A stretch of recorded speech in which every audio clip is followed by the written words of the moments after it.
How are you guys doing today? Welcome back to the GSMC Chip Shot Football Podcast, brought to you by the GSMC Sports Network. I'm your host, Manny Maradiaga, and today is December 16th, a Monday here, just a week of kind of schedule we'll be running on for Christmas. For the next 2 to 3 weeks, we'll be running on some sporadic episodes. I'll be on here probably every Monday and Friday except Christmas week. Christmas week there'll be no shows, at least from me, but this week and the week after that there'll only be shows on Monday and Friday and potentially one more during the week. And I'll make sure to update you guys as that goes and as we get closer to those dates. But for this week it'll probably be on Monday and Friday. So we're going to recap what happened over the weekend on today's episode as we usually do, and also look ahead to tonight with two Monday Night Football games on tonight's schedule. The Falcons taking on the Raiders and the Bears taking on the Minnesota Vikings again.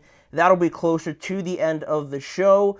But we're going to go over the Eagles game, the Packers and Seahawks game, while also talking about the Bills and Lions game. So all that is coming up on today's show. Before we get started though, I want to remind you guys, if you guys have any questions or comments, or just any opinions you'd like to share on any of our topics, please don't hesitate to do so. Your input and insight is always valued here at GSMC. We always love when you guys add more to the conversation, and that way just make it more interesting, more interactive, and just more insightful, I would say, as well going forward. So if you guys want to do that and get involved with the show, there's an easy way that your message can stand out and that I can see it and read it on air. That way would be the new Super Chat feature. You're able to use the new Super Chat feature just by clicking the $ at the bottom of the chat box to send in your Super Chat. In this way, it guarantees that your message gets on the air, I can read it, and we can take the conversation to different places based on what you guys add to the show. So again, hit the Super Chat button, hit the $ at the bottom of the chat box and get involved. We always love what you guys are thinking. We always love to know what you guys want to say, so that's an easy way to get involved with the show and just let your voice be heard basically on all these live shows. So go ahead and do that. But now that we are through that and we can get to our first topic of the day, looking at the potentially the most entertaining game of the weekend, I would say, another 40-plus point game that the Bills are involved in. It's back-to-back weeks now for Buffalo that they've been in 42-plus point games. They won one this past weekend, and they lost the first one to the Rams a couple weeks ago. But I would say that this win just yesterday was a lot more significant than the loss was to the Buffalo Bills. And if you guys remember, the loss was pretty important just because, it extended the Chiefs' lead on them for the number one seed. And, looking back on it now, that race would be a little bit closer, but the Chiefs still have that 2-game lead on the Bills. But I thought this game was a bit more important and just a bit more significant just because you went into Detroit, regardless of any injuries and things like that and who the Lions were missing, they were just steamrolling over everybody. And this game was dubbed as a potential Super Bowl preview, and it did not disappoint. And despite all those injuries, Detroit kept it close. But for the idea that Buffalo went into Detroit, the number one seed in the NFC, and beat them and almost scored 50 points on them, I thought that said a lot more than, their loss to the Rams did a couple weeks ago. So after the loss, and really Buffalo looked unstoppable on offense really in this game, as the 48 points would show, right? But this win was a 48-42 victory for the Buffalo Bills to, make up for that loss, like I said. And not only that, and how impactful it was, to go up against Detroit. They snapped the Lions' 11-game winning streak and all, really, but I would say all but lock up the number two seed in the AFC, especially after the Steelers lost. And now the Steelers have 4 losses, while the Bills still only have 3, I believe. Yeah, the Bills still only have 3, and I believe they still got to play the Patriots twice and the Jets once, so they're probably going to be favored in all those games. So I would say that they're probably going to win out and be locked into that number 2 seed just based on how the Steelers, their schedule shakes out and everything like that. So this win was important, definitely, for Buffalo. And on that note, we can't talk too much about this game without mentioning the MVP, I would say, in my opinion. Josh Allen, another insane game to just strengthen his MVP case if there was any doubt about it. If there was anybody that had any doubts about Josh being the MVP, he just keeps putting out performances like this. 362 yards, 2 touchdowns passing, 2 touchdowns rushing. He added 68 rushing yards as well, and he continues to do everything for the Buffalo Bills. But in that same sense, it feels like he does almost everything, but it still kind of feels like a whole team effort, right? You see Josh, and he has the ball every single play, but it never feels like he's like doing too much, if that makes sense. He's doing a lot while almost feeling like he's not doing too much in the same sense, if that makes sense. At least that's how I see it. Because in these games, James Cook's doing a great job. Ray Davis is doing a great job. Ty Johnson's, I think he was one of the leading receivers in this game for the Bills. Yeah, he was. He was the leading receiver with 5 receptions for 114 yards. And then you get Keon Coleman back from injury, Dalton Kincaid back from injury. They were involved a little bit. Amari Cooper, obviously, too. Khalil Shakir is another one. Josh does a great job of spreading the ball all over the place. And that's why I guess I would say that it doesn't feel like he's doing too much while he's putting up these insane numbers like he's doing. So he was obviously a huge portion of this win. But for the other side, for the Lions, they now go to 12-2, still the number 1 seed in the NFC, but with the fact that the Eagles won yesterday as well, that also brings the Eagles to 12-2. So I don't know exactly what the tiebreaker is right now, but that gap is closed now, right? They have the same exact record. The Lions still have that tiebreaker, but the Lions still have a tougher end of schedule than the Eagles do. The Eagles still got to play, I believe, 1 game against each NFC East opponent, while the Lions still got to play in Chicago, in San Francisco, and at home against the Vikings. So a much tougher end of 3 games here for the Lions than it is the Philadelphia Eagles. So we'll see if after all season, where the Lions have been, the dominant team, whether or not they give it up at the very end. But it's kind of looking like that because of all these injuries that they keep stockpiling. Not that they want to, obviously, but it's kind of ridiculous how they're stacking up these injuries, right? Yesterday, it was no different for the Lions. 3 more key pieces went down for them on defense and 1 on offense. On the defensive side of the ball, Ali McNeil, their defensive tackle, was injured. He tore his ACL, and he's out for the rest of the year. Their defensive back, Khalif Dorsey, and their other defensive back, Carlton Davis, as well. Both of those guys didn't come back into the game. They're also believed to also be done for the year. I don't know the exact, diagnosis yet, but that's what Dan Campbell said after the game. Then I mentioned somebody on offense, David Montgomery. He wasn't really involved yesterday because he was having some knee problems, and then it was revealed today that he actually has a sprained MCL, and that I'm sure he's expected to miss a couple weeks. I'm just going to check here to make sure, but those are all starters, obviously, not to mention guys like Aiden Hutchinson, already out. Malcolm Rodriguez is already out, one of their linebackers.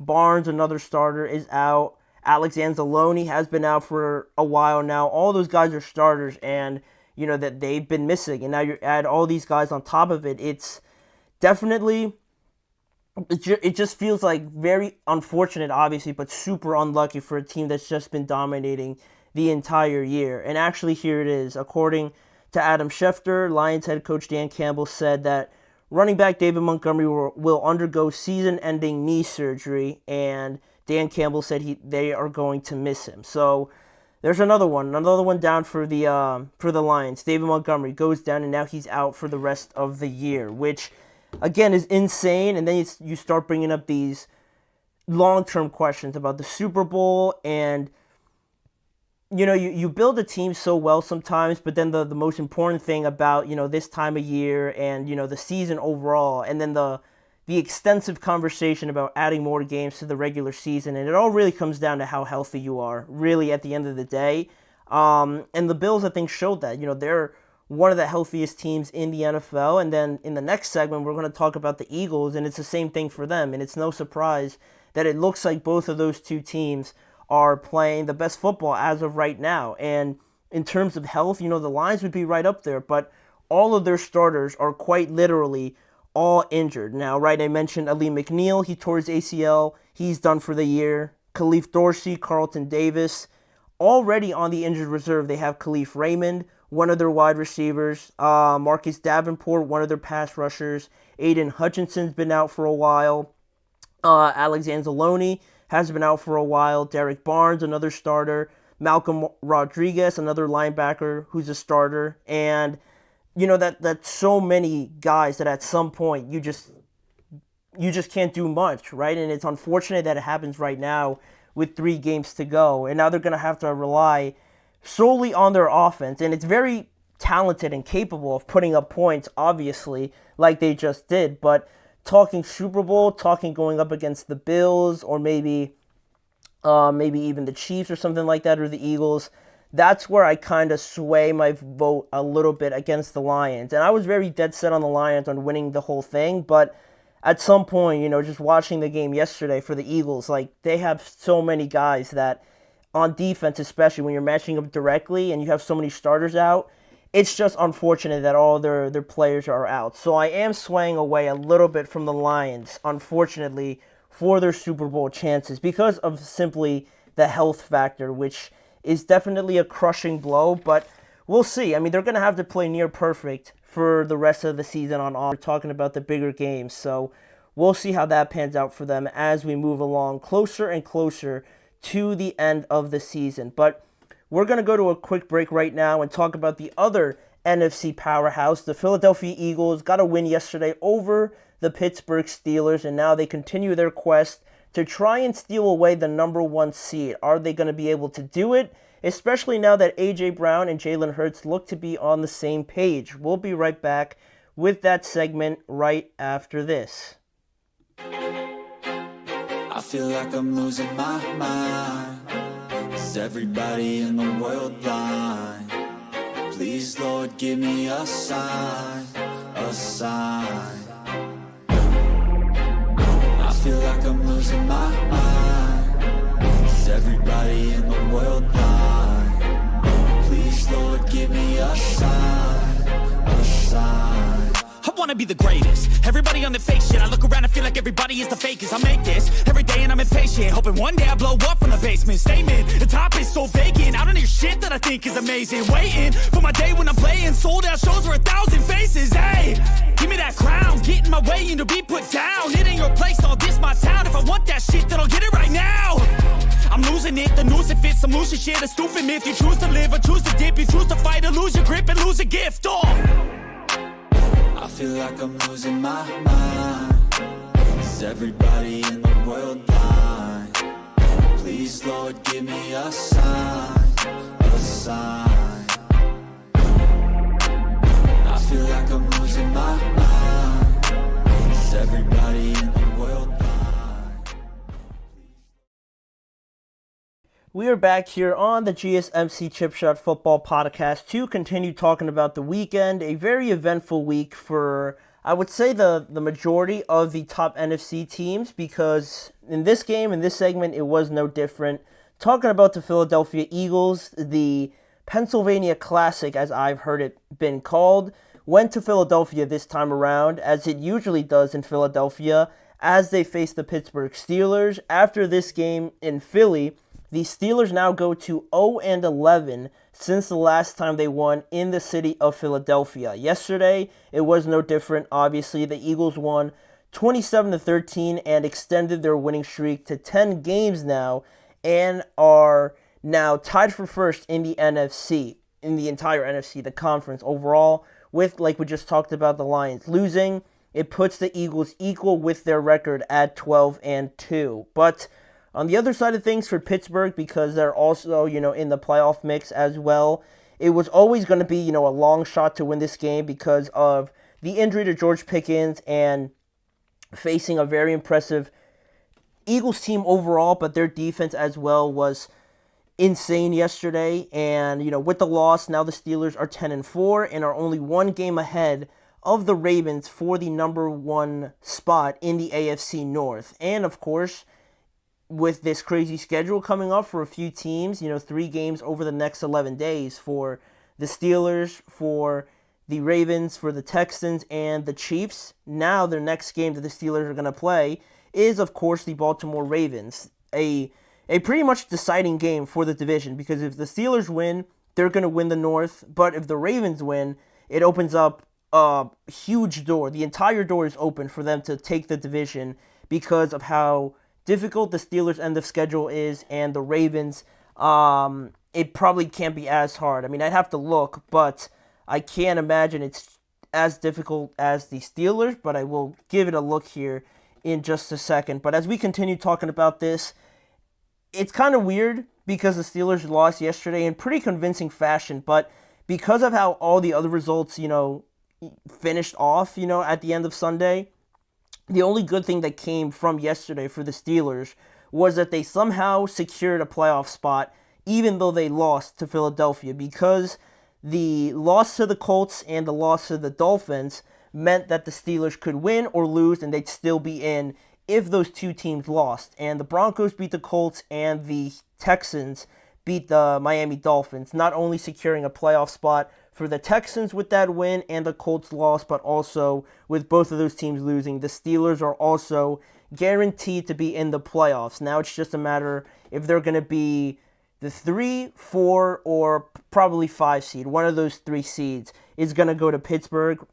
Probably not 4, probably 3 or 5, I would say, because Houston's obviously in there. But really the main story going into this game, obviously, was what we mostly talked about. The week leading up into this game, with A.J. Brown, Jalen Hurts, Brandon Graham even as well, talking about their frustrations with the passing game and how it was being handled and things like that. It all got pretty messy and just all kind of blown out of proportion a little bit. I understand how it was blown out of proportion just from a standpoint that, it was only a 1-week thing, and now, you look at them and it looks like nothing ever happened. But also in the same breath, for something like that to just pop up randomly, it's like the last thing you need for a team that's 12-2, right? You know what I mean? Like, a team's doing so good and they're healthy, they have a pretty easy end of schedule, and the last thing you need is for them to kind of be fighting amongst each other. So that was kind of what raised some eyebrows in leading up into this game, but it all went like pretty much up into smoke, like we kind of predicted, right? Because this game was only going to go one of 2 ways, right?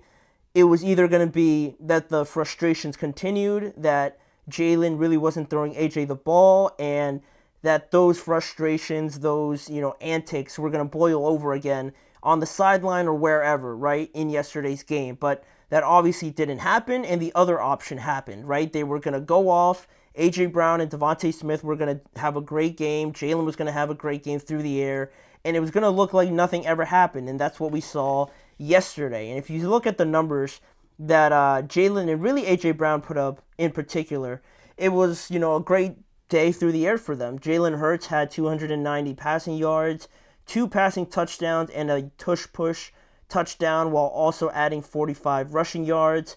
And A.J. Brown having one of his better games in recent memory with 8 receptions, 1 touchdown, and 110 receiving yards. They were just too much for the Steelers because, you look at those numbers and you're thinking, like, the Steelers probably got destroyed. And they kind of did, but, they got so many weapons. And it's a case like that with them, with the Bills, and even the Lions a little bit on offense. But the Eagles just got so many things to worry about. And the Steelers really looked like they were just trying to not let Saquon destroy the game. And I think he had one of his lowest days through the ground in recent memory as well. I think he finished with like 60-something yards yesterday. So it was pretty clear that the Steelers wanted to stop Saquon, and they were going to live with AJ or Devontae Smith having a pretty decent day, which they did. But it's all of that to say that that I don't think was so lopsided as it might have looked. Of course, the score looks like, they doubled the Steelers score, right? Obviously, but that was without George Pickens, right? And that's one of their best players, obviously, on offense, if not one of their best players, but definitely the most impactful player. The one that, you can miss Najee. You can have Jalen Warren. You can have maybe Calvin Austin not play. Or maybe even Pat Freiermuth not play. And it might still look the same if George is out there. But once George goes down, as we saw yesterday, the entire thing just looked off. It looked like they really hadn't had any real offensive momentum going into this game. And it was a little bit worrying, to be honest, because I heard somebody say it today that pretty much summed it up perfectly, was that the Steelers without George really have nobody else to game plan around, right? There's nobody else that really kind of keeps you up at night thinking about like, oh, I got a game plan for this guy so he doesn't really wreck the game for us. Without George, they really don't have that kind of guy, right? Obviously, Najee Harris is a decent player. Jalen's a decent player. They're a decent, duo. Pat Freiermuth is having a pretty nice, season overall. But really after that, especially the wide receivers, nobody's really scaring you for you to go over there and like double them or, make sure they don't wreck the game. And it showed there was a lot of, just bad drives. They really struggled to get a first down there through the first couple possessions. And, the way the game started, I thought this was not going to go well, that the Steelers were probably going to lose by like 20-plus points. But at one point in the game, it got pretty close where the Eagles were up 17-3 with AJ and Devontae Smith up early, like I said. But then Pittsburgh kind of got a little bit of a lifeline towards the end of the first half with a touchdown by Pat Freiermuth that brought the score to 17-10, right? And then the Steelers managed to get a last, second field goal there to end the first half. So, despite how lopsided it looked, it was only a 4-point game in the first half. And then, to start the second half, the Eagles only got a field goal. So now it's 20-13, right? The Eagles, for a couple possessions, haven't really gotten anything going. They've punted, they've hit a field goal, not that big of a deal because it's only still a one-score game. And it felt like a little bit to me while I was watching the game that the Steelers were about to potentially turn the corner. If, they scored on this drive or they got some sort of points, they could have at least kept that momentum going. But to start that drive after the Eagles made it 20-13, the Steelers hit a pretty nice flea flicker, and it got them like almost 40 yards. They hit another play to Calvin Austin that got them nearly like another 15 to 16 yards as well. So now the Steelers are sitting at the Philadelphia 26. You're thinking at least a field goal should be okay, right? But after a toss play, Najee Harris just drops the ball, he fumbles, and the Eagles pick it up and they recover it. So at that point, I'm thinking this was the drive for the Steelers, right? They were either going to get a touchdown and really make it a game. A field goal kind of kept them in it. Or, the worst case scenario was they turned the ball over. And, of course, like things always, turn out, the Eagles took that turnover, they got the ball back, and they scored a touchdown, now making it 27-13. And the Steelers punted again one more time, and then the Eagles closed the game out with a 10-minute and 21-play drive through Saquon mostly to close out the game. And it's nothing to take away from the Eagles because their defense was amazing. Their defensive line really just completely erased anything the Steelers were trying to do in the running game. They were getting pressure on Russell Wilson. They were playing two high safeties all day. So not only do they have nobody to worry about, in case of doubling, now they really can just patrol everything because they know no one's getting back there. They really don't believe any of the wide receivers can beat their corners one-on-one. So now they have two guys sitting back there, really not allowing anything to go over their heads. And they were forcing the Steelers to kind of methodically put together long drives to beat them and see if they could actually beat them without George Pickens. And obviously that didn't turn out as the Steelers would have hoped. They looked outmatched, outmuscled, and despite all of that, they had their moment there with that drive, but unfortunately, Najee Harris fumbled, and that just talks about the theme, the narrative with this Steelers team, right? The Eagles are a great team. They're playing some of the best football of the season so far because they are healthy and they have talented players, so they're playing really good. But for the Steelers, with or without George Pickens, they're theme, their narrative is that they can't have turnovers. They can't hurt themselves.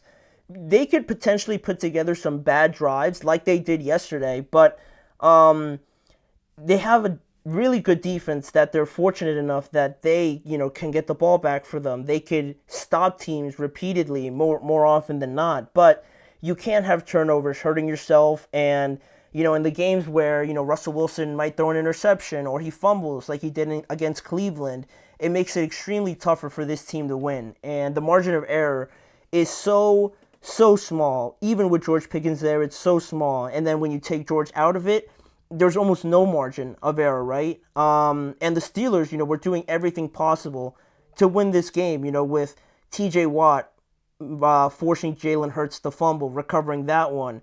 Cooper DeJean fumbling, the Steelers recovering that one. They weren't able to capitalize on it. And on top of that, they hurt themselves with the turnovers. So this Steelers team, I do believe, is good if they can play the way that they want to play, right? Clean football, running the ball, taking little errors, little risks, and, living and dying by that. We've seen them win games by only field goals. We've seen them win games by like 20 or at least multiple scores if they play clean, right? If they're not turning the ball over, they have a chance. I truly believe that, and I think we saw it yesterday. But, we saw that turnover, and I'm not saying if the game's 20-20, the Steelers definitely win, but you don't really know what's going to happen at that point, right? The Eagles are definitely a more talented team, and I would say they're playing better right now. But, the turnover definitely was a huge point in the game. And for them to still kind of be that close without George, I think, there is more to this team than I think a lot of people will give them credit, the day after. So, it was a good game regardless, but the Eagles were definitely deserved winners at the end of the day. So, with that being said, we're going to move on to another topic. And speaking about deserved winners, we're going to go to Sunday Night Football and talk about the Packers really handling the Seattle Seahawks on the road. But we're also going to touch on a much larger topic with the Seahawks and looking at the injury to Geno Smith and whether or not they're in danger of missing the playoffs altogether. That is coming up right after this break. Looking for your daily fix of sports talk without having to pay for it? GSMC Sports Network is available on YouTube. Just search GSMC Sports Network. Get your fix of daily sports talk shows on YouTube, absolutely free. NFL, college football, NBA, MLB, MMA, UFC, fantasy football, and so much more. GSMC Sports Network has shows running all day long, with new sports shows starting every 2 hours. Just like on your favorite cable sports channel, except GSMC Sports Network is absolutely free. Just search GSMC Sports Network on YouTube to catch one of your new favorite shows, like the GSMC College Football Podcast, Chip Shot Football Podcast, Hoops and Heels Women's Sports Podcast, GSMC Basketball Podcast, and so many more. Check it out for yourself. GSMC Sports Network, now available on YouTube absolutely free.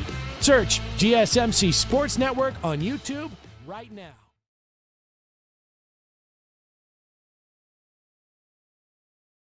All right, guys, we are back here on the show to talk about last night's game and a pretty interesting matchup between the Packers and the Seattle Seahawks just because of obviously some more playoff implications and talking about seedings and division winners and things like that.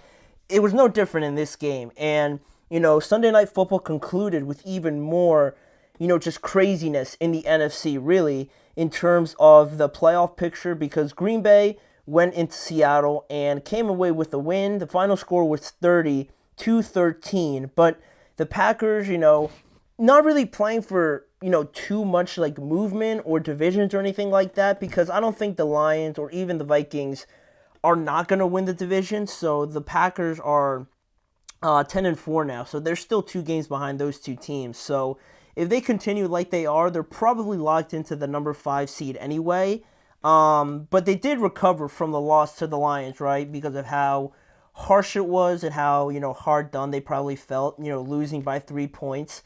Probably feeling that they probably could have won that game. They were able to go on the road again and beat a very game Seattle Seahawks team. Again, for the Packers that weren't really playing for too much, but that's not really the story for the Seahawks because they had a lot really on the line and on their play in this game because A win would have been huge. It would have kept, their lead over the Rams in the division and would have kept the Seahawks as the leaders of the NFC West. But now, because of the loss, the Seahawks are now tied with the Los Angeles Rams with the same exact record at 8-6. But what's so important about that is that right now, if the season ended today, the regular season ended today, the Seahawks, with the same exact record as the Rams at 8-6, the Seahawks would be out of the playoffs because the Rams beat them the first time around, and that is the tiebreaker right now. So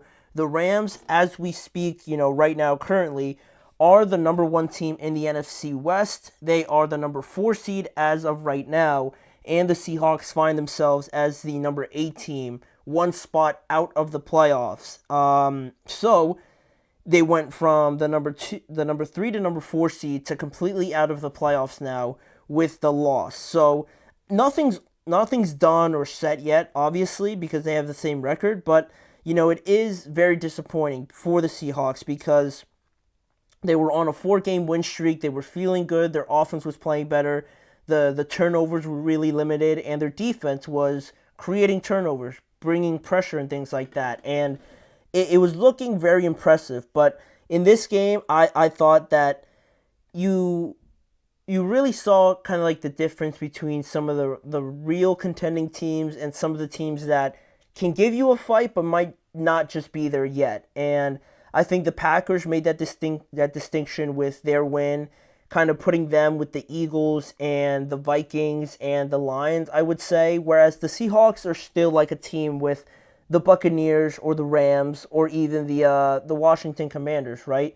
Not bad teams. It's not a huge difference in play, but the teams that are able to get these close wins, I think that's really where the distinction lies. And the Seahawks, unfortunately, weren't able to get that last night. But even though that's all, pretty bad for the Seahawks to kind of lose the number 1 spot right now, it's not the biggest concern because the Seahawks also did not finish yesterday's game with their quarterback, Geno Smith. He left in the third quarter with about 7 minutes left in that third quarter after a right knee injury. It was kind of weird where the Packers player, I'm pretty sure it was Ajarian Cooper, who kind of went low on Geno to tackle him, and his knee kind of got caught up in the turf kind of in a weird maneuver, and he was holding it a little bit. He was hobbling. He was obviously frustrated on the sideline, and he wasn't able to come back. So that's still a huge concern, right? Because of all the talk about the NFC West and trying to be, the number 1 team and get into the playoffs, none of that really matters if Geno's not playing. If we know that Geno's not going to play the rest of the year, the rest of the worries and concerns don't really matter because they're not gonna make the playoffs without Geno playing. And I thought that was pretty clear yesterday with the way Sam Howell played. And I don't want to dump on him too much, but you can tell why Geno's obviously playing and why they have a much better chance of playing better and going somewhere this year because of the fact that Geno has been playing pretty well and Sam Howell just kind of got tossed in. But it's definitely the biggest concern as of right now based on that. So I'm going to try and see if there was any more developments on the Geno injury. As of right now, I'm not seeing anything. I know he's supposed to have an MRI or some scans today, but I'm not seeing anything more recently on him. I'm sure it'll come out, if not later tonight or potentially tomorrow. So that's obviously a concern. You don't want it to be a long-term thing, but head coach Mike McDonald said that the structural look of the knee looked to be pretty intact, so that's some positive news. But in this game, when Geno got hurt, the score was already 20-3 in favor of Green Bay. So once Geno got hurt and you knew that he wasn't coming back, the game was pretty much just a wash away at that point. Mostly because of how the Packers were playing, basically, but still, without no Geno, it was always going to be tougher. And this win was actually the Packers' first win in Seattle since 2008. Still, with that win, they still sit as the number 6 seed as of right now, not the 5th seed. Like I said before, the 5th seed is the the Vikings right now. The Packers would probably be locked into the 6th seed if I were to guess as of right now. But going through this game a little bit more, it was really a lot to do with just how well the Packers played. I want to say again, because the Packers scored quickly and often. In this game, they scored on their first 2 drives. Seattle got back on the board with their second drive of the game once they kicked the field goal to make it 14-3. But then Green Bay added those 2 other field goals, like I said, and then it went into halftime. And at one point, actually before halftime, Seattle had a really good drive going, a very methodical 12-play, 63-yard drive going into the half, right? But once they got into the red zone, unfortunately, we talked about those turnover problems and how the Seahawks had really cut down on them. Well, they popped up yet again where Geno threw an interception in the end zone during that drive, and they went into halftime 20-3 instead of 20-6 or 20-10. Because of that interception, they came away with nothing, and that was pretty demoralizing, I thought, going into halftime. And then to start the second half, it was mostly just a back and forth, both of the teams punting the ball away. And then after both teams exchanged a field goal, Josh Jacobs actually fumbled to start the fourth quarter, right? So with that, the score was 23-6 at that point when Jacobs fumbled. And then Seattle scored another touchdown with Geno Smith obviously out of the game at this point. So now it's a 10-point game, and Seattle forced, another turnover on down. So it's still a 10-point game. They got the fumble recovery and then a turnover on downs. I'm still not confident, but at least it's something. But my optimism pretty much died there because Sam Howell threw an interception to Ejarian Cooper about 2 to 3 plays after they got the ball back. And at that point, Green Bay scored one more time, and then the score was 30-13, and that would turn out to be the final score. And first, on the side of the Green Bay Packers, I want to say just overall, this is the 4th game in a row that Jordan Love has not thrown, any turnovers, no fumbles, no bad interceptions or anything like that. And, that's great from, his standpoint, obviously, but also I thought the running game continued to, really be the driving force for this offense, right? And specifically, Josh Jacobs, obviously. He's scored for the 5th game in a row now. And I think really everything they do sort of in a way is just played off of how he's doing, or just, is another step off of what he's doing, right? Once the running game gets going, now they're able to open up a lot more, passing lanes, getting a bit more creative with the passing game, and then they build on the runs that they have, right? They build on the kind of runs that they scheme up. They keep it fresh. They don't always, run the same outside zone or inside zone or just power, don't just have a power running game. It's very varied, and they do a good job of, kind of mixing it up with Josh Jacobs or Eric Wilson coming in, and then just like I said, after that, the play action's able to get going, and the passing lanes are a bit more open for Jordan Love. So I thought the way that they've really shifted the focus to Josh Jacobs and the running game as the first priority, and then, kind of getting Jordan Love involved, I thought it's worked wonders for them now, obviously, going forward. And it's a little bit like Philadelphia because of the threat of the running game and how efficient it is. They have all the pass catching options like Philadelphia does with Jaden Reed and Christian Watson and Wicks. Dontavius Wicks is the other receiver. Tucker Kraft, their tight end as well. And Romeo Doubs. They have a bunch of options like the Eagles do.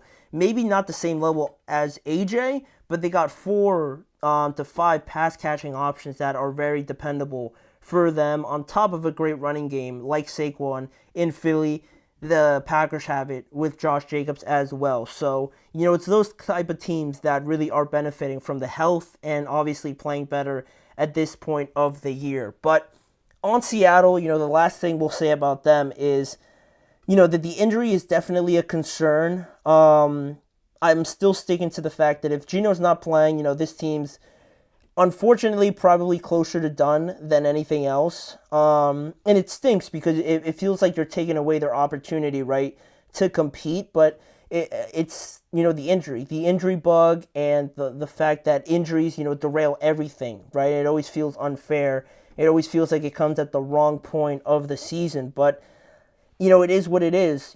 Based on that, there's going to be more information coming out on Geno's injury. But even with Geno, the rest of these games were going to be brutal. So that's kind of, fanning my concern for the Seahawks if they don't have Geno Smith. Because even with him playing, they still had to play Minnesota at home, at Chicago, and then finish the year in Los Angeles. And those games were already going to be tough with everybody healthy. And now without Geno, I'm not believing Sam Howell's going to win 2 out of the next 3 games. I'm just not believing it. So, a very rough afternoon, very rough night for the Seahawks, losing their winning streak and finding themselves out of the playoffs right now as things stand. But that was all yesterday's action that we're going to get to. Now we're looking ahead to the 2 Monday Night Football games that we have coming up. The first one is actually in less than an hour at 8 p.m. Eastern Time. That's the one that we are going to talk about first, with Chicago taking on the Vikings for the second time this year. That segment is coming up right after this break.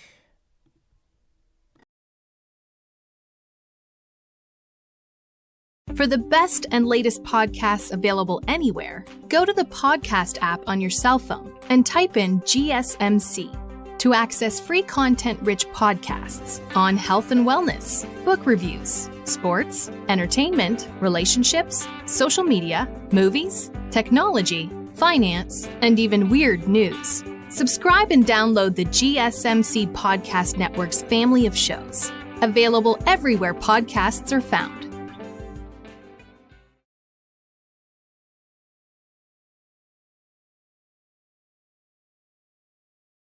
Jumping back into the action here, ahead of Monday Night Football, we got 2 games on tonight's schedule. Again, after a while that we haven't had 2 games on Monday Night Football. They are back. We got a doubleheader tonight, and we got round 2 of the Monday Night Football doubleheader, round 2 of this matchup in the NFC North between the Chicago Bears and the Minnesota Vikings tonight. Part of that Monday Night Football doubleheader. This is the early game that's set to kick off at 8 p.m.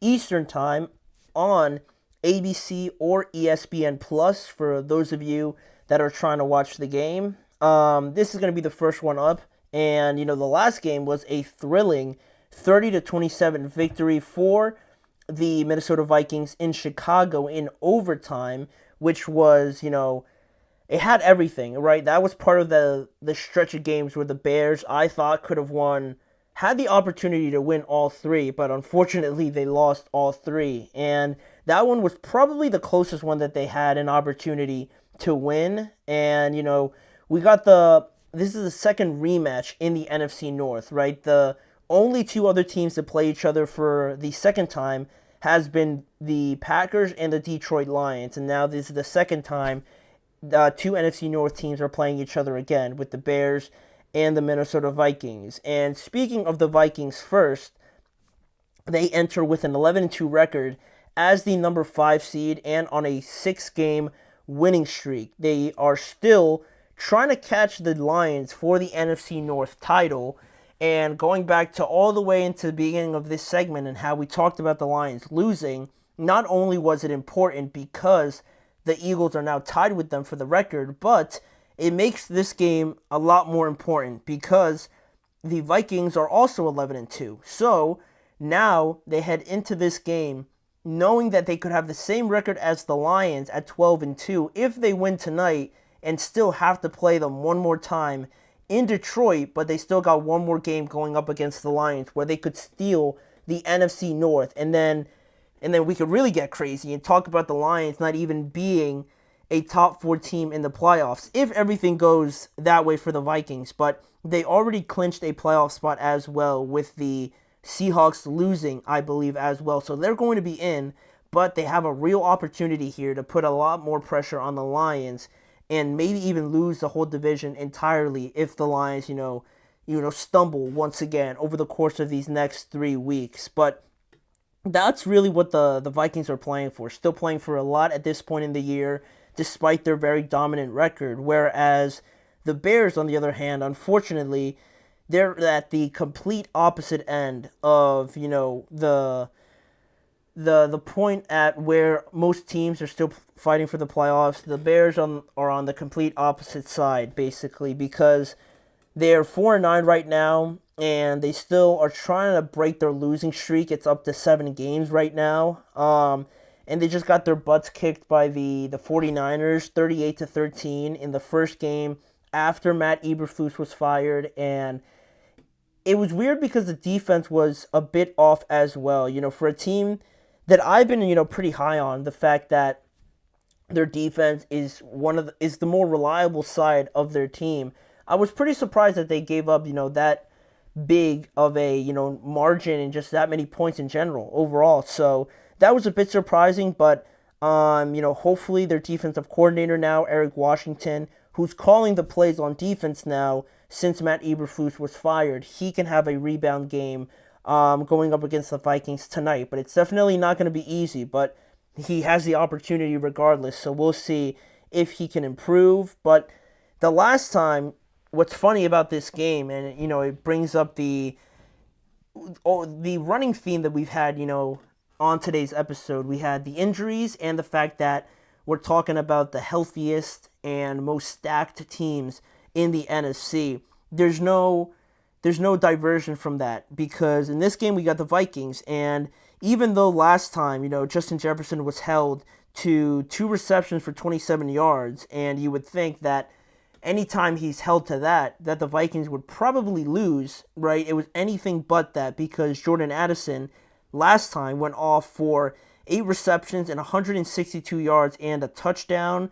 And also, TJ Hawkinson added 7 receptions and 114 yards as well. So, when arguably the best receiver in the NFL is really blanketed and isn't allowed to do anything, they still got a guy like Jordan Addison putting up insane numbers. Their tight end, Hawkinson, is also a great tight end, one of the best, one of my favorite in the NFL. So it's like a lose-lose situation in a way, like we mentioned with the Eagles, right? Where the Steelers did a good job of taking away Saquon Barkley, but A.J. Brown and Devontae Smith have monster games, and it's no different here. Justin Jefferson doesn't necessarily have his Justin Jefferson kind of game, but they got Aaron Jones, who goes over 100 yards and scores a touchdown.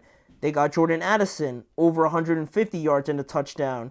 TJ Hawkinson, over 100 yards and 7 receptions, right? It feels like it's too much, and everywhere you look, it feels like you're going to find one mismatch at least, right? You can't cover and match up perfectly, man for man, one-on-one, all throughout the field. It's just unlikely with some of these teams. So that was the story last time. But even so, the score was only a 3-point game, but we'll see how the Bears attack that now, knowing and hopefully learning from that last game, trying to limit everybody and not just Justin Jefferson so much. But there are some pretty big injuries going into this game. A couple for the Bears, and really one important one for the Minnesota Vikings. For the Bears, their defensive tackle, Gervon Dexter, is going to be out tonight. Their other running back, Roshan Johnson, is also going to be out tonight. And Ryan Bates, their center, is also not going to be able to play tonight with a concussion, where the Minnesota Vikings are going to be missing really only one true, big piece that hasn't already been injured. That is going to be Stephon Gilmore, I believe. Yes, he is inactive for tonight. He was not able to recover from his hamstring injury, so the Vikings are going to be without their best cover corner in this game. And I know DeAndre Swift was potentially going to miss this game, but I don't see him as an inactive, so he is ready to go tonight. But Roshan Johnson, the other running back, is not going to be able to play as well. So those are the injuries. A big one for the Minnesota Vikings not having Stephon Gilmore, but it opens things up for Keenan Allen, DJ Moore, and Rome Odunze. So we'll see if they can take advantage of that. And for the matchups, I just wanted to kind of add something, kind of like what I'm looking for, what I'm hoping to see out of both teams. Instead of, just going over some other things, I just want to point out, going forward with these previews, just one goal I kind of want to see from each team going into these games. So for the Chicago Bears, what I want to see from them is their defense, picking up the slack from last game, right? Because you can't drop off on defense. Their defense is clearly the best part of their team, is the most reliable part.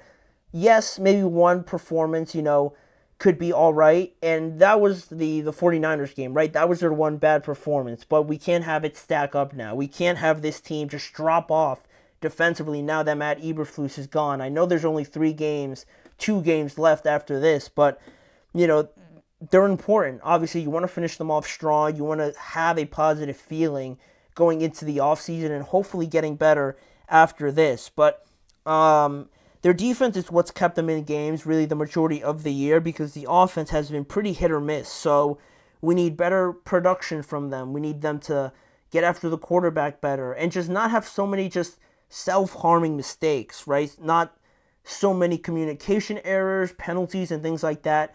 Don't hurt yourself, because the other team's trying to do that to you anyway. So try to play as cleanly as possible, and I'm hoping to see the Bears defense kind of rebound from last game against the 49ers. And for the Vikings, what I want to see from them is just being able to finish drives. Finish drives with 6 points instead of 3 points, right? Don't settle for field goals as much. Because they're too good. They're way too talented to settle for field goal after field goal after field goal, right? They got too many weapons, like I pointed out before, to have that be their thing, right? They're way too good for that, and we kind of saw that efficiency in the early parts of games in the early portion of the season, right? They'd get out to these crazy leads, like the Giants, like the Packers game, and that's how they would win games. And then it kind of stalled out a little bit, like we saw against the Rams and in the first half of the Colts game. But it kind of looks like they're back a little bit to putting up big points and scoring touchdowns, like we saw in the fourth quarter last week against the Falcons. So I want to see them, continue that, not just have it reserved for the fourth quarter, but start off, getting a touchdown or two early on in the game, then continuing that offensive pressure all throughout the game, not just in the fourth quarter or in the first quarter. Make it more consistent. That's what I'm hoping the Vikings kind of build on as we go into these games. And just quickly into the matchups here before we get into my prediction. One of the matchups I'm looking at is Aaron Jones going up against this defensive line. Aaron Jones had 106 yards last time, and this time around there's not going to be any Gervon Dexter, one of their defensive tackles, in the middle of their defensive line. So how much do the Vikings try to take advantage of that? How early do they try to establish that running game? And also, with Aaron Jones, not only that, but the pass rush, right? With no Gervon Dexter, are they going to be able to get to Sam Darnold? That's also going to be a huge thing in this game. And then the other one here, I just have the Vikings secondary going up against Chicago's, pass-catching options, right? Keenan Allen, Rome Odunze, Cole Kmet, DJ Moore, and those guys. They're all very good. It's a very talented group. And last time, it was a very close game. I know DJ Moore had a big game. And Caleb threw for over 300 yards last time with Stephon Gilmore. Now, he's not going to be in there. So, can they take advantage of that? The secondary is definitely the weaker part of this Vikings defense because their pass rush is very good. Their linebackers are very good. But the secondary is a little bit vulnerable, I would say. So, with no Stephon Gilmore today and the options, I'm hoping to see the Bears take advantage of that because I think they have the advantage in that matchup, certainly, going into this game. But those are the matchups. And now in terms of my predictions, I'm still gonna go with the Vikings. The Vikings will win.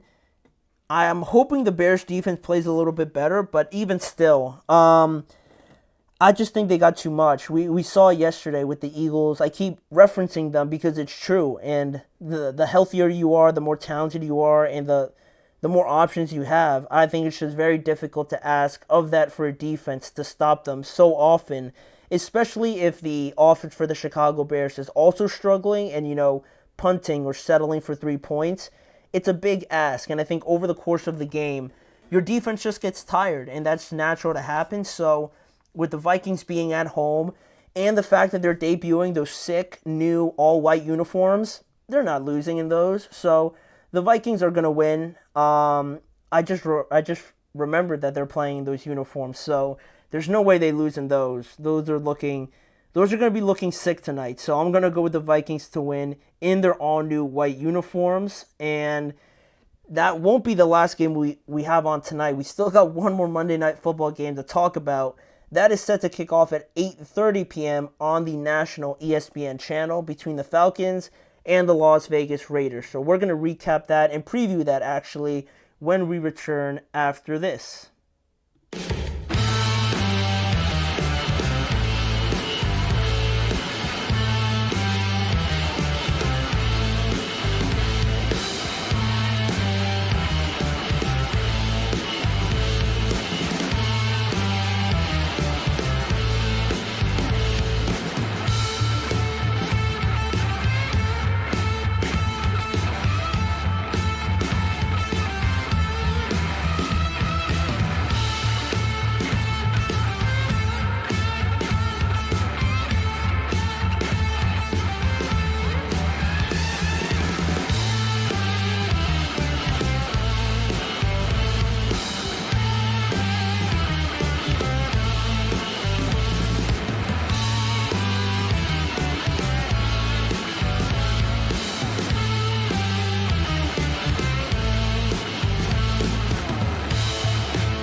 Thank you guys for joining me here for the last segment of today's show. We got the second game of Monday Night Football that we have to preview tonight on today's show is the game between the Falcons and the Las Vegas Raiders. Kickoff is set to be at 8:30 p.m. This one on the national ESPN, your local ESPN national channel, while the other one is going to be on ABC and ESPN Plus. But it's a weird game because both teams are having different goals in mind. And what I mean by that is, first off, Atlanta, just lost the lead in the NFC South to the Buccaneers, and they're on a 4-game losing streak right now, and they find themselves in a 6-7 record right now, in 9th place in the NFC overall, behind the Rams, or actually now behind the Seahawks, and the Washington Commanders at that 7th spot. So it's looking pretty rough. It has looked pretty rough, especially with the game against the Broncos, and then you add in there the Seahawks. The Chargers game was brutal, and now the Vikings game definitely was not doing them any favors. But they got a good opportunity here with the Raiders, traveling to Las Vegas and whatnot. It's a good opportunity for them to get back into shape a little bit, because the way the Buccaneers are playing, as a side note, it's looking very impressive, and now you kind of got to favor them in that division, certainly, because the way that they beat up on the Chargers was not something I was expecting. So it just adds even more to the fact that the Falcons have to win this game. But as bad as things have been for them, and the fact that they need this win, it's definitely not been as bad as it has been for the Raiders, right? Because the Raiders, they're one of those, they're 2-11. Like it's hard to find things to talk about with them other than the fact that maybe they're struggling, right? Or not maybe, they are and have been struggling, but you can't just always talk about that. That's one thing you could always talk about, but you can't just always bring it up. So they're talked about less and less as the season goes on. And it's unfortunate because I kind of had some hopes for them, adding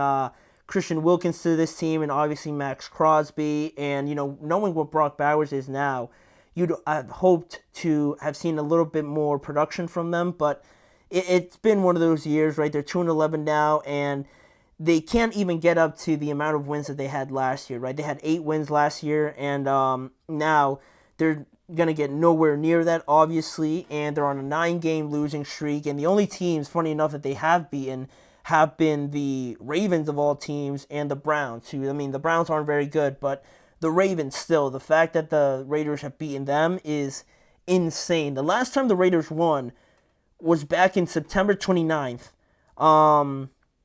against the Browns, and that was it. They haven't won in almost 2 months, which is insane again. But in this matchup, there are some things to know in case you want to kind of get swayed in one way or the other, depending on, I don't know, if you were really having a tough decision on who you thought was going to win this game. In this matchup, the Falcons have won the last 5 meetings between the two, and also Aiden O'Connell is questionable in this game. I'm actually going to check now what the inactives are, because that was before, going into this game. I know he was going to try out that knee that he was nursing a little bit during the warm-ups, but now I'm looking at it and he is inactive. Aiden O'Connell is not going to play tonight for the Las Vegas Raiders. He's inactive, and it'll be Desmond Ridder or Carter Bradley. I'm imagining it's going to be Desmond Ridder because I don't really know who Carter Bradley is. So it has to be Desmond Ridder. There's no way Carter Bradley is going to start. So it's going to be Desmond Ridder.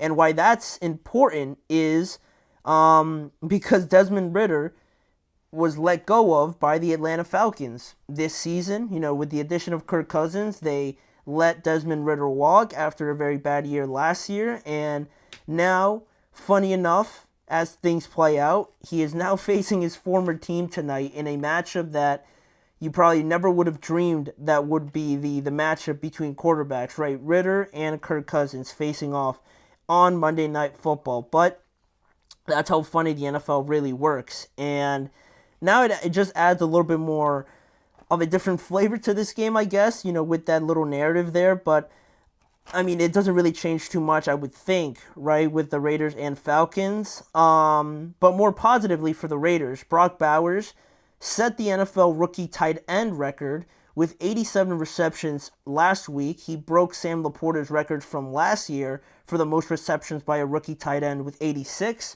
He is now at 87, still closing in on extending that lead and that record even more with 3 games left on the schedule. And also, it doesn't end there with Brock Bowers, because Brock Bowers is 67 yards away from becoming only the 3rd rookie tight end with 1,000 yards in his first year since Kyle Pitts, but also only joining Kyle Pitts and Mike Ditka back in 1961, I want to say, was when Ditka did it, and Kyle Pitts obviously did it in his rookie year. So Brock Bowers could be added to some very elite company there in terms of rookie years for these tight ends. But we mentioned the injuries. We mentioned the injury to Aiden O'Connell, but that's not where it ends there, because unfortunately for the Raiders, their best player on their team, Max Crosby, is going to need ankle surgery, so he is out for the remainder of the year. He announced earlier, last week actually, he announced it, so he's obviously not going to play. Their defensive tackle, Adam Butler, I don't see on the injury reserve, or I don't see on the inactives list, so I'm assuming he's good to go. He was battling a concussion, but he has no injury designation, so he's good to go for tonight's game. Alexander Mattison is going to be back tonight after missing the last 3 games, and also their defensive back, Nate Hobbs, is also expected to play tonight after being out a little bit with a injury of himself. And for the Falcons, it's only really the only real noticeable, big injury is their linebacker, Troy Anderson. Troy Anderson is going to be out with a knee injury, so he's obviously a big part of their defense, overall. So he's not going to be playing tonight for the Falcons. And like last segment, I talked about what I wanted to see, kind of like a goal for each team. Starting off with the Falcons, what I want to see from them is the fact that, Kirk Cousins, right? It starts and ends with Kirk Cousins. I have to see, and I want to see Kirk just get back to playing mistake-free football, right? The turnovers are one thing, or I should say the poor play is one thing, but the turnovers and things like that, and the hesitation, the double clutching and things like that, all of that is not who Kirk is. It can be who Kirk is, because then the Falcons wouldn't have brought him in if they saw that kind of performance, right? And I know he was a little banged up with the severe injury, right, obviously, but, the opportunity to see Kirk play a 2-11 team and kind of regain some of that confidence, albeit on the road, is going to be huge for this team, and just getting back on the right track. I don't need to see him throwing for like 304 touchdowns, but, just the no turnovers, no hurrying your team, cut down the penalties as well, and get this offense back looking to what it used to look like, in the beginning portion of the season, where they beat the Eagles, where they played a close game with the Kansas City Chiefs, and, they got some pretty impressive wins, both times against the Buccaneers, right, and things like that. We need to see that team, play to that level, and they're capable of doing it with Drake London and Darnell Mooney and Kyle Pitts. He's too talented not to be used, and obviously Bijan Robinson as well. So I'm hoping to just see them get back on track and slowly build up to it as the season ends. And really for the Raiders, I just want to see more of Brock Bowers. Continue to make history, versus a weaker part of the Falcons team, right? The Falcons, their strongest part is their offense, so their defense has been struggling a little bit, and I want to see Brock Bowers just continue to make history, essentially, right? Just continue to show out in the remainder of these games. Regardless if they win or not, I just want to see Brock Bowers play well, and that's pretty much it for them. But now looking at the matchups, right? The matchups I want to see starts and ends with Brock Bowers, right? I want to see him going up against Jesse Bates, maybe Justin Simmons, maybe some of their linebackers, right? Who takes the responsibility of going up against, Brock Bowers and trying to slow him down and, covering him essentially, right? Everybody knows he's the part of their offense that, is the best part of their offense, right? So, who takes on that responsibility? And I'm interested to see how the Falcons game plan around trying to stop him, right? So that'll be pretty interesting to look at. And another matchup kind of goes for both teams, the amount of pass rushing pressure they allow against both offensive lines. Basically both offensive lines going up against the other team's pass rush, because both teams rank near the bottom in terms of sacks, recorded. So there's not a lot of pressure coming anyway, but who gives up more? And the team that usually gives up more sacks in a battle of teams that don't really give up that many, or don't really get that many, I should say, usually end up winning if they record more. So which offensive line will hold up better, and, which one will get, in trouble a little bit more by allowing that pressure coming in. So that'll be a big one. And the last one I just put up here is Bijan Robinson and Tyler Algier going up against a defensive line without Max Crosby, without Christian Wilkins, obviously. I'm interested to see how they do, and if the running game is going to completely dominate this game, potentially, if both of those guys are able to get going. But overall, my prediction, it was obviously going to be Atlanta. They have something to play for. They can't miss the playoffs. I think that would really be a devastating end to a season for them, for Raheem Morris, and, what they're trying to build there. So they have to win this game. They should win this game. And Las Vegas, again, isn't playing for much other than one of the top two selections in the draft. So I'm going to go with the Falcons to win, maybe by 10 points. I'll say they'll win by 10 points comfortably here over the Raiders. So that'll be both games. Hopefully we get a couple good matchups on tonight's, rendition of Monday Night Football, and it should be good with both of these teams, or at least one of these two teams in each game, playing for something meaningful here towards the end of the year. But that does conclude it for today's episode. I want to thank you guys for joining me on today's show, and please remember to like, follow, and subscribe to the Chip Shot Football Podcast, as well as following the network on all forms of social media. If you want to see more of the show, please check out both YouTube channels, the Podcast Network channel and the Sports Network channel on YouTube for more NFL content surrounding the Chip Shot Football Podcast. And again, a final reminder, because of Christmas and the scheduling with Christmas and the holidays, we are going to be live most likely on Monday and Friday this week, and then there's going to be no shows during the Christmas week, and then we'll be back the following week with shows on Monday and Friday as well before we get going again on a regular schedule once the new year hits. So that's all from today's episode. I'll see you guys towards the end of the week, probably on Friday, potentially Thursday, for another episode of the Chip Shot Football Podcast.